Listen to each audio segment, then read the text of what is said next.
Hey, everybody. Welcome back to our SCORE podcast. We are featuring SCORE clients and mentors, and we are really excited today to be sharing with you the story of Ryan Prinzing. He is a SCORE client and has invented this amazing Drinkful hydration pack, which he's going to tell us all about, but also he's going to be sharing his amazing story about a successful Kickstarter and how he did that top to bottom so that you can also explore crowdfunding. So Ryan, thank you for being here today. Thanks so much for having me. I appreciate it. Yeah, absolutely. So before we get started, I think it's really important that we sort of tell everybody who you are. So give us a little background about not just your product, but kind of give us a little introduction to yourself. And I know you found your way to SCORE somehow. How did that happen? I had this idea for a product just because I'm really into like trail running, endurance running, and basically anything outdoors, moving outside. And of course, you need hydration the longer you go. And it just, every time I wore a hydration pack, it just felt just kind of awkward, sloshy, sloppy, clunky. And I just always wondered, like, is there a better way to design this to make it where it just eliminate all the clunk and the slosh and the slop and just made it more of like a gliding experience in motion with water. Those are really like, I don't want to say impactful. All of those words are like, ugh, like they make me feel like slosh and slop, and yeah, all of those things. That's giving a very distinctive impression of what was happening on your hikes.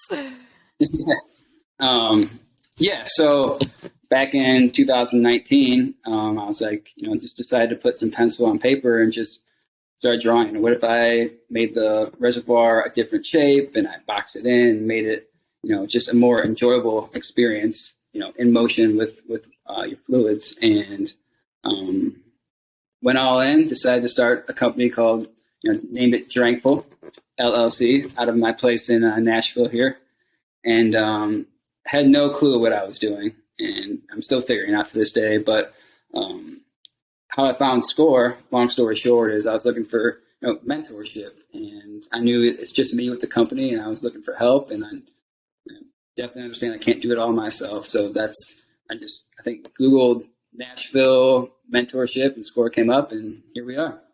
Awesome. That means we're doing our jobs on search engine optimization. Yes. Great. Yeah. So I was introduced to you through SCORE as a subject matter expert for marketing. And when we first met, you were finalizing your product, but you were gearing up for your big crowdfunding campaign. And like I said, today what we want to talk about is just, funding for startups. And so one of the things I want to get out of the way right at the beginning is that there's different kinds of funding, right? So like you can go in and you can get a bank loan, you can get like backers, like investors or, angel investors or however. I actually don't know enough about that to know the difference between the two. That's not my subject matter area, but, making sure that you've got people to give you direct money. And then there's crowdfunding as well. And so what made you decide to go with the crowdfunding model? I've heard good and bad things with taking on investments. And there's obviously pros and cons to pretty much every life choice you make. But maybe it was just foolish pride that I just wanted to see if I could do it by myself. I think that's might be the root of it, because there's so many hydration packs out there, and I could just predict the future here of if I went to some investors, like, here's a hydration pack, I could just see that, then be like, okay, that's it. I just didn't want to waste my time with that. I just basically studied all about crowdfunding and see if I could just pull it off myself, and I guess that's kind of the genesis of all that. I think you bring up an interesting point, which is important for our SCORE audience, which is there are different ways to get funding and there are pros and cons to each. And today we're here to talk about crowdfunding, but something that you said is really, I think, very astute, which is, investors, somebody, coming and investing directly in you or in your company might be a more direct path than crowdfunding, but it's going to be different work. right? So, we're going to tell the story today of crowdfunding and how much work that really is, because surprise everyone, most things are not overnight successes. They call it going viral for a reason. It's very unusual. Most successful crowdfunding campaigns have a lot of work, but so does getting investors, and so does going and getting a loan from the bank. So, there's those pros and cons with each, but I think, be it foolish pride or anything else, Ryan, I think you seem to have made the right decision here, because to your point, like, there are a lot of hydration packs, but yours really hit this Kickstarter market and took off. So let's talk a little bit about that, because I think that as we're kind of queuing up the idea of what it is, tell us what crowdfunding is. What is sort of that overall explanation? Because it's not interchangeable with Kickstarter. That's just sort of like, it's like Kleenex and tissue, right? It's just similar. Kickstarter is definitely the biggest name in crowdfunding, but there is Indiegogo, which is a close second and rising in the ranks. So basically, crowdfunding is a platform where it's like a giant pre-order for people like creators, entrepreneurs to put a product out there. And it obviously takes a lot of money to make your first production run, especially first-hand experience with these packs. It takes a lot of money just to place the initial order with the factory, to get it made, and then to ship it here, and then to fulfill those orders. So crowdfunding is a platform where you can put your idea out there, you can generate a community and some buzz around the product, and then they can take out their wallets and essentially buy it. It's called backing it, because you're not officially buying it, but you are. But it's called backing the project. So it gives people like me and other creators the funds necessary to get that initial order placed with the factory, so then you can fulfill it without giving up any, taking a loan from the bank with interest. Your own out-of-pocket expenses, right? So, and not to be, and I know you've come here to share your story. So, not to be too specific, but I mean, you're talking about thousands, if not tens of thousands of dollars, right? Like to not only get the product to where it needs to be, where you can place an order, but then also, like you said, to do that first run and have it shipped or have it whatever, like that's a lot of money, right? Yeah. I mean, it depends on the product, but for mine specifically, yeah, it was tens of thousands of dollars. So, yeah. Right. Yeah. And I know a lot of people with really great ideas, and not a lot of people with just like $50,000 to $100,000 laying around just for funsies, like to see if that's going to work out. So let's start kind of, we're talking about the crowdfunding. Let's start at the beginning. You put in a lot of work to making sure that your product was ready for Kickstarter, right? So tell me a little bit about that process, because you and I met when you were like, I like, this model and this marketing kind of feel and the vibe and the messaging. You tell us about that journey, because it's not just as simple as like, I imagined it and you said, put pencil to paper, sketched it out and stuck it on Kickstarter. There was a lot in between, right? Yeah. And I started with, zero design experience, zero experience in any of this. I never went to hydration pack school or anything. So, basically how it started was in 2000. I'm sorry. Where is hydration pack school? Is that a thing? Because it was not an option for me when I was in high school. Yeah, I wish it was for me. So 2019 is when I started working on this, and then I worked all through 2020, during that crazy year, just designing and bouncing off different ideas off people, and then trying to figure out how I can actually make a product from an idea to like an actual thing. So that was all of 2020. And I found this great factory in Vietnam. And, as they say in the South here, bless their hearts, they had to work with me in terms of just how many prototypes I went through. Probably over 15, just, oh no, this isn't it. And I kept tweaking. It is, yes. That's a lot. And I've learned a lot, and hopefully I don't have to do that anymore, but just when you don't know what you're doing, it's just a lot of test and measure. And this whole time I was designing it, I would just research like what makes a successful Kickstarter campaign. I was looking at people who've done it before me and who've ran these successful Kickstarter campaigns. And I wanted to model what they did, because they say success leaves clues, and stuff like this where, I Google their names and I'd see that they were on like a podcast or they wrote a blog, and I'd read it. I'd just try to get all these different clues and just take notes of it and try to model what they did and hopefully follow in their same footsteps. So it was about 6 months before I actually launched is when I officially got my last round of, I don't know how long you want me to go into. It's a long story. So. Well, I think that my goal here is to sort of exemplify just some of the things that you had to get through in order to get to the Kickstarter, right? So you've already mentioned, like, I had to design the thing and then I had to redesign it like 15 times. I heard that you had to connect with an actual, like, production, like a place that was going to produce this product, right? You had to find the right one and make sure that they could do it for the price that you were comfortable with and that they got your specs and all those things. And then while you were doing all that, you also had to learn what crowdfunding was and how to do it. So, by the time you get to the point where you're saying, hey, I'm ready to start launching a Kickstarter, you had put in what, year 2+ of work on the side there, or how much work had you done? About a year and a half of just research and figuring it out. Yeah. So I guess the question becomes, okay, you are, you've got finally this product and you've put in all this work to make sure that it's right and you're ready to go. And the place that's going to produce it says, great, here's a bill for tens of thousands of dollars. Let us know when you're ready to pay that. So you and I have talked about, you're ready to go to crowdfunding. You're ready to get started. What's the first step there, Ryan? Because, putting it on Kickstarter sort of starts a clock, doesn't it? Yeah, it definitely does. So the first step is for me, once I knew, so I had, they're called salesman samples, where it's 15 of like what you're going to bring to market, like 15 units. And then they sent them to me. And then I had 15 packs, 5 of the small, 5 of the medium, and 5 of the large. And then that was, once I received that, from that day forward, I said, in 6 months, I'm going to launch the campaign. So it was still at that point where I had the final product. I had to, build that community and build that buzz for 6 months until I actually hit that launch button.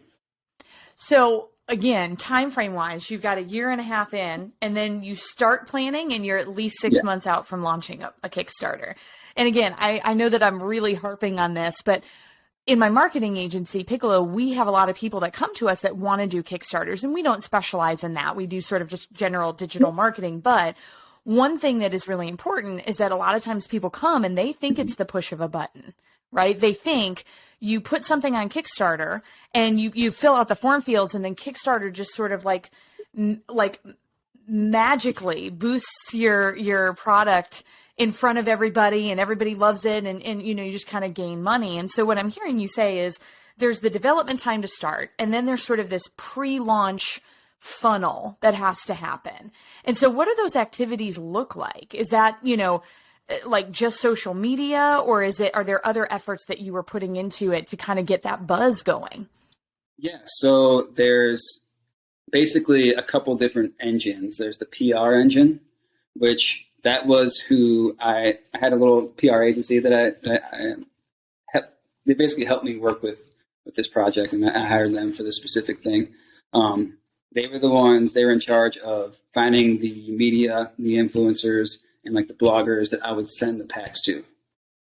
So, and then it's important that you send them to like, not just, anybody, but the right people who are going to talk about this. And what's frustrating about PR is that, so I think when Kickstarter first originally launched, you could just put a product on there, and then the platform was so new that there was these products that were just going viral, and you see them raising millions of bucks. But since then, we're now in 2022. It's just been so crowded with all these other products and stuff that it's very, very, very hard and difficult for that to happen. So you really have to put in the work beforehand, and the main goal is to build the community and build the hype. And I did that a couple different ways. The first one was with those 15 packs that I had. I hired a little PR agency, and we seeded those packs out to media, running bloggers, product testers, YouTube unboxers and just anyone we could that we felt had an audience, but in our niche of like trail runners, endurance runners, mountain bikers, people who carried a pack outside. So I was doing that. And while I was doing that, the main thing was the main goal and the main revenue driver by far is the pre-launch funnel. So essentially what I did was I took my website and I turned it into like a teaser for the Kickstarter. And it was just essentially just a one-page landing page saying, coming soon, innovative hydration, I forget what words I use, like innovative hydration pack, doesn't bounce, all this stuff. And then a place for you to put your email in. And then once you put your email in, it takes you through, it takes you through some funnel that you could also sign up to be a VIP. And once you become a VIP, we had a VIP Facebook group. And the VIP Facebook group was just absolute gold for me. And that was a spot for, everyone who wanted to become a VIP. You had to treat them like one, and you had to make it special. And you had to. How many people did you get, Ryan, in your VIP group? Over 1,000. Nice. Congratulations. Mm-hmm. But it was running Facebook ads, with a compelling image, with a compelling tagline to draw people into the landing page. And then the landing page took them to the VIPs if they wanted to. They didn't have to be, but if they wanted to become a VIP, right. We had a separate VIP Facebook group. And then that's where the community was really built. And that's where I could have like the one-on-one connection, answer all the questions, give them like behind the scenes, footage of what's going on, what I'm working on, and just make them feel like they're a part of it. So you basically created a funnel to bring people closer to you so that you could sell them on your product. And then when you launch your Kickstarter, they're ready to buy, to back, right? So I heard you say PR. I heard you say social media. I heard you say email marketing and landing pages and then private Facebook group to direct communication with you to, pretty soon we're going to start the Kickstarter. We're going to launch the Kickstarter, right? Yeah. So that was months in the making of all of that, and just creating the buzz and building the hype and, making them feel like they're a part of it. Cause that's what's cool about crowdfunding, is that it's essentially people are being a part of your story, and you're asking them for feedback. What do you think about this? But you have to put in the real work. I was in that Facebook VIP group like all day, every day, just answering people, communicating with them, and just like, there's a lot of questions, and then people would ask questions underneath their questions, so it's answering them all, and then letting them know, hey, we're shooting the video today, we're out in Boulder, Colorado, stuff like that, and then just get them excited. And then so you're doing all this pre-work, and there's this thing that comes to mind, which is it's sort of a saying that a friend of mine departed on me many years ago, and it has been one of my mantras. And I'm not even joking. Like, if you're watching the YouTube video, sorry, if you're watching the podcast or you're listening to the podcast, I have this piece of plexiglass on top of my desk so that I can write on it with a dry erase marker. But under the plexiglass, I keep this really cool thing, and it's this little, I think you can see it. And for those of you on the podcast, it's how do you eat an elephant one bite at a time, right? Because this thing that Ryan is sharing seems like so much work. This is so much work, 1.5 years of development, and then 6 months of just PR and social and landing pages and emails. And I'm in the Facebook group all day long, and we're making videos in Boulder, Colorado, and we're all of these things, right? It seems overwhelming. It seems like this big giant elephant, but you just took it one step at a time. You ate it one bite at a time. And like each little thing that you did sort of compiled and grew and layered on the last little thing and the last little thing and the last little thing until all of a sudden you have a group of 1,000 people that are ready to give you money for this product that you've worked so hard on, which is just really cool. I think that's like a motivational speakers. I think it might be like Tony Robbins, where they said like people overestimate what they can accomplish in a year and underestimate what they can accomplish in like a decade. So it's one of those where you just one foot in front of the other, and you don't really know what you're doing. And you just gotta have to have a bias towards action, and just you can't be afraid to fail, and yeah, you're gonna fail, but there's just there's just so much you can learn and so much you can just tweak and be better and just be open and honest with people. And it's kind of how it goes. Yeah. I really like like a bias towards action, because motivation often follows action. I know a lot of people, especially when I'm coaching for SCORE, there are a lot of people, or mentoring for SCORE, there are a lot of people that are sort of paralyzed, right? There's this fear that they don't want to do something wrong, and so they don't do anything. And so they've got this really great idea, or they have this really good product, sort of imagined, like I could do this, or like I could create this service, or I've always really wanted to do X and I just don't have and they're so scared about failure or about a mistake that they don't move forward. And what we find is that when they start to move forward and they see that, like, most of the time what you're doing is going to be a step right in the right direction. And even if you fumble or, you trip or fall a little bit, you just get back up and you keep going. It creates that motivation that you were looking for in the beginning when you were standing at the starting line going, boy, I just need to get motivated enough to start running. And it's like, no, you need to just start walking, and then you will gain motivation from the confidence of that. And then you will start to jog and run and that kind of thing. I think I have way too many metaphors happening right now. There's elephants and races and weird thing, but like calendars, but you get what I'm saying. Like there's a motivation in the movement and the action. I really like that. Yeah. I think, myself included, the whole imposter syndrome. It's a real thing. Like I was thinking, there's so many great people who launched these businesses. Like, I can't do that, and I can't. How am I supposed to make a pack? I've never really made anything in my life, so it's just one of those where you just got to commit to it, and and then I don't know, the universe just kind of takes you there once you step that way. Yeah, well, and once you define what it is, I think one of the things to note is that in the 2 years that it took you to develop the product, perfect the product, and then start to build a buzz in a community around the product launch, you just kept setting the intention and the goal and the direction that you were going in, and continuing to focus on that. Again, one bite at a time. What do I want to do? I want to eat this whole elephant, right? What do I want to do? I want to successfully launch and sell this amazing hydration pack. And once you start to really focus in and put all of your energy towards a singular goal, like you said, you'd be amazing what you could, you'd be amazed at what you can accomplish in those bigger periods of time. It's always going to be a lot of work, but if you don't really know how to define it, and it's just kind of this amorphous, like, well, I'd really like to own a business one day and be successful and work for myself, there's not a direction to move in. So even the actions you may be taking are scattered enough that you're not going to make that concerted forward progress. Definitely true. It's a lot. If you can psych yourself out of it if you look at like the end game, too soon for sure.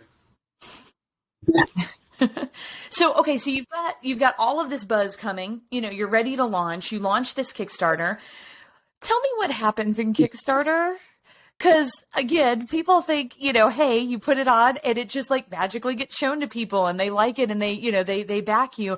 What's really happening when you put something on Kickstarter? So you get this campaign launch. I know you fill out all the forms, but then what happens when this thing is running? Because there's a time frame to it.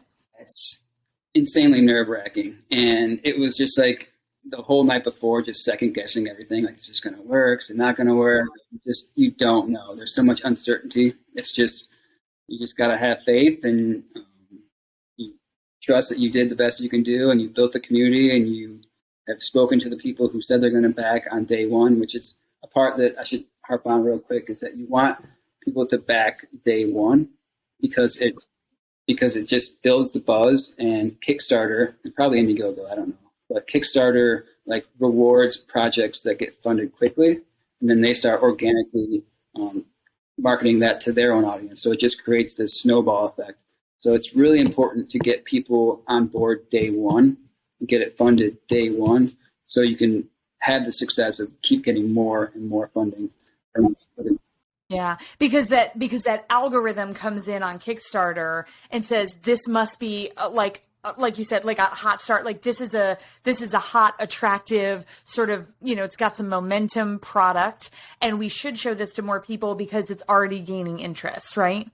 Yes, and also there's a lot of people out there they're not going to back something unless they know it's going to come to life. So it just proves, proof of a concept where there's like, okay, this must be something. Everyone else is doing it. Let me jump on board too. Well, because there are a lot of Kickstarters, if they don't get funded fully, they don't get any of the funding, right? It doesn't, like, if you said, I'm making this up because I'm not sure, but like, if I set a Kickstarter goal for $10,000 and I only got $3,000, do I get the $3,000 or does it right back to everybody? Yeah, no, it says, hey, thank you for backing this, but it didn't get funded. So here's your money back and we're not doing it, right? Correct. They only charge their credit card once the campaign is over and successfully funded. Now, Indiegogo, it's different. If you had a goal of 10,000 and you raised 3,000, you would keep those funds. Okay. So that's a good tip to, depending on what it is that you're looking to do. If you're setting a lofty goal, but you actually could make progress with a smaller amount of money, you might want to check out Indiegogo because then you'll at least get something to move forward. Okay. So, but hopefully you're getting the algorithms on your side. What were you doing, Ryan, during the time? Because it's 30 days, right? That it's on the Kickstarter? Yes. Yeah. So what were you just like sitting back, like chewing your fingernails or? Yeah. So I was e-blasting on my email list. I was communicating the VIP group and I was essentially shamelessly self-promoting it, on my own Facebook page and Instagram and just trying to get the word out, shout it from the mountaintops as much as I could. But the biggest piece of advice that I have is that I hired a company called Jellup, which is like Jello with a P. And they... Jello with a P at the end, right? JELLO. .com. And they're a... Sorry, I could not resist doing that. Yes. And they're a crowdfunding marketing agency, and they have this giant database of people who previously backed crowdfunding projects and in this space, and they are the real deal. There's a ton of shady crowdfunding marketing agencies that'll contact you, but these people are not one of them. They don't require any upfront money; they just take a commission off what they bring to you. So they're incentivized to bring more to you because the more that people like me get funded, the more they make too. So they did a great job. I had them ready to go on day one. So I think they started around noon. I launched at like 7 a.m. or something. So just to get all the VIPs and all the email people that I had and some of the friends and family back it, and then they kind of took over and then just went from there. So did you start working with Jellup? Did you start working with them before your Kickstarter campaign? Like you lined them up to say, hey, I'm going to be launching this and I need your help? Because you mentioned you'll be contacted. My guess is that other companies might start contacting you once they see your Kickstarter up to be like, hey, we can make it better, right? Like that's how that, yeah. So Jellup is like a legit company that you would start working with potentially before your Kickstarter so that they can strategize a really good launch and campaign. Well, they don't take every client. You got to have a product that fits in their space of products. So I think I reached out to them like a week or 2 weeks before, and then filled out all like the the paperwork and stuff. So on day one of launch day, they were ready and pass the baton to them. But that's not saying I just sat on my hands and did nothing. I was still out there talking to people. Yeah. Oh yeah, it sounds like you did a lot. Yeah. People, following up with the people who had the samples, like, hey, can you, would you like? Yeah, now's the time. So, got some good press.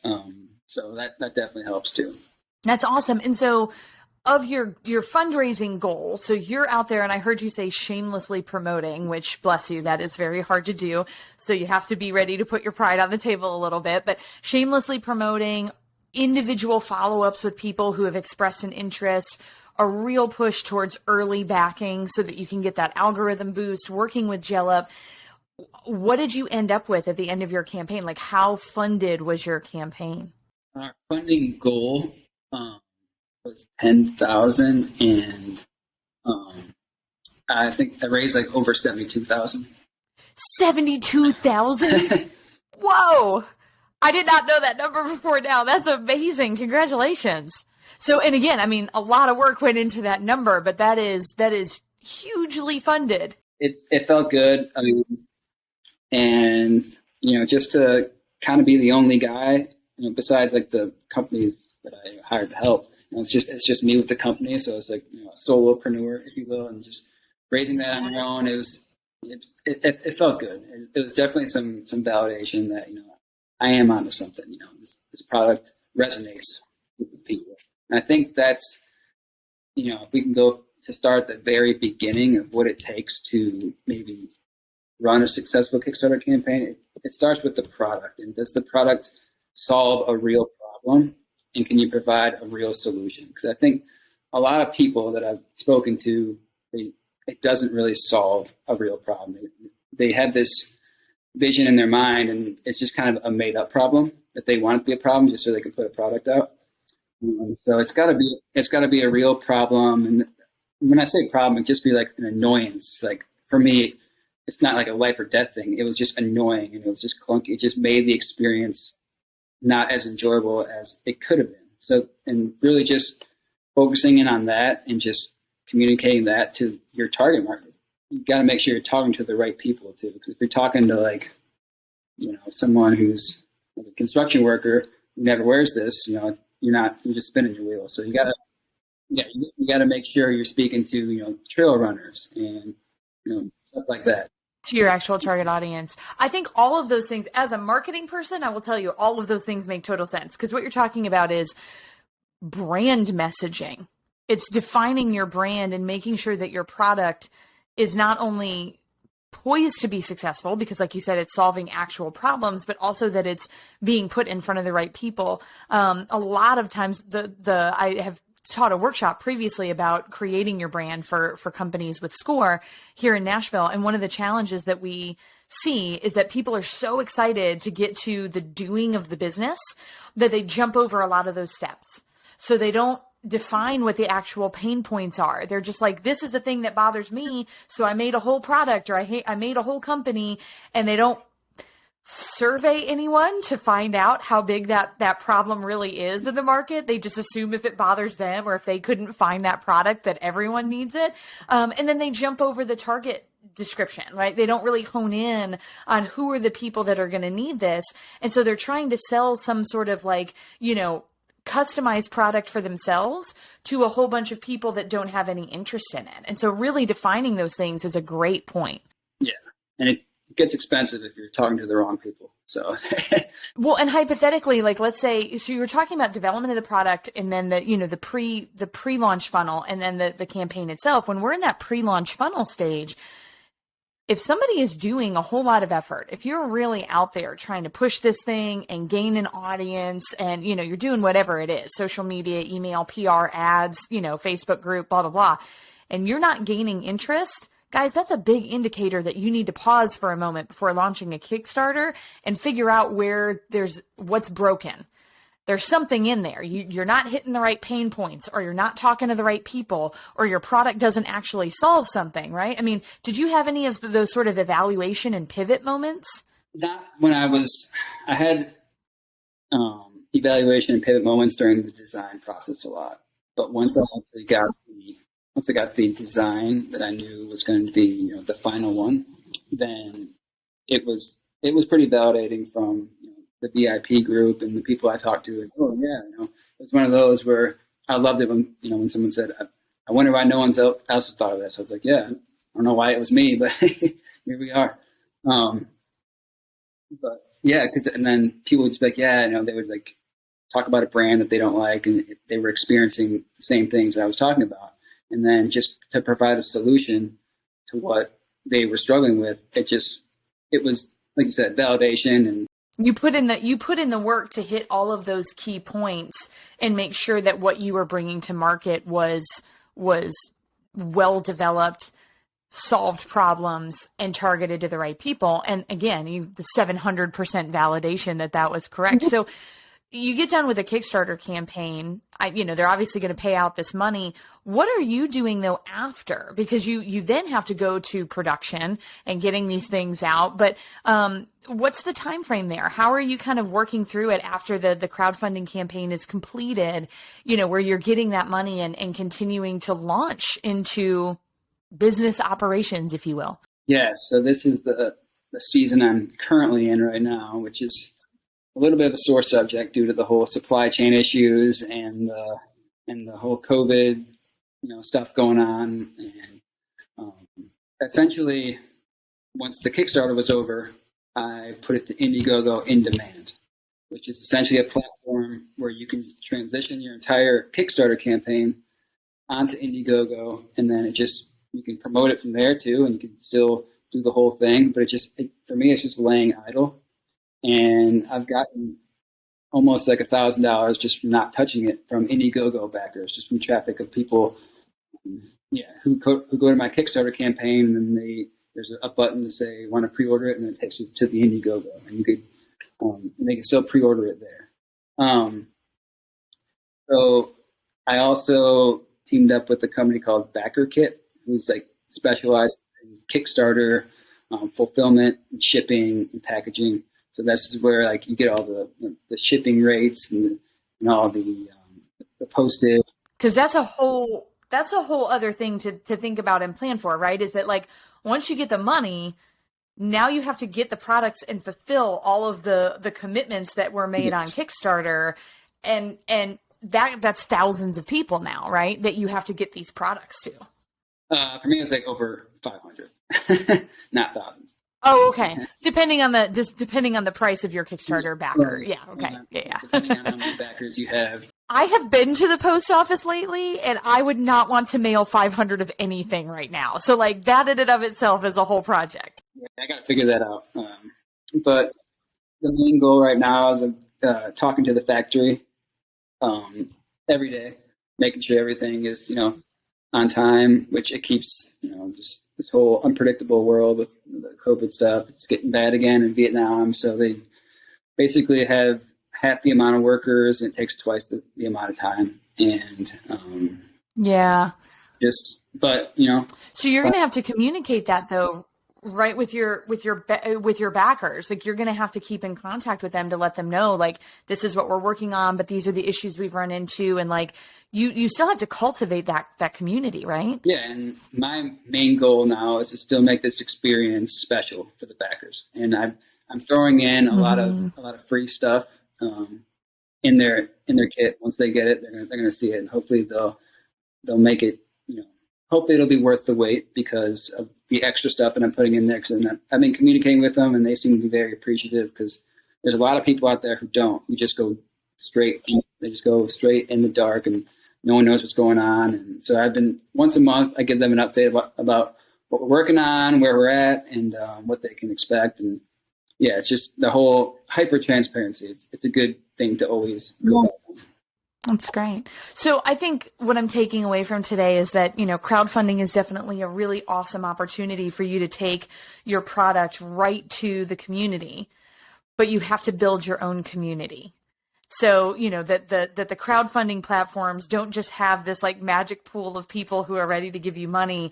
It's more you having to do some heavy lifting. But if you do it well and you take your time, and or you've got this really specific audience to tap into with a solution that works, you can circumvent some of the challenges around having to go to a bank and get a loan, or having to seek out individual investors and potentially, trade off parts of your ownership. So you've retained full ownership, and you're able to use the money to pay for the development of the company. And you sort of decided to do that more organically, right? Rather than the traditional way. Correct. Yeah. It's really cool, because before, I don't know when Kickstarter launched, like 2010, 2012 or something, before that, it was, a pain in the neck trying to get the funding. But, Kickstarter and Indiegogo and all those other crowdfunding platforms made it possible for people like me to, get that product validation and say, hey, you guys, I'm working on this. I want to bring it to market. Can you help me out? And in return, you're going to get a really cool, unique, innovative product at a super discounted price. And it's just really cool, and I'm definitely grateful for this, being in this era where I can do that and not have to go the traditional route. Yeah, that's awesome. Well, Ryan, thanks for being here today to share all of this with us. You've got a really great story that not only exemplifies, sort of how getting help from expert places and mentors can really help, but also just, the power of your own dedication and ingenuity. So congratulations on your successful campaign. And thank you for sharing everything with us. Thanks so much for having me. It was fun. Everybody make sure to join us for the next SCORE podcast, and we will see you soon. Thanks.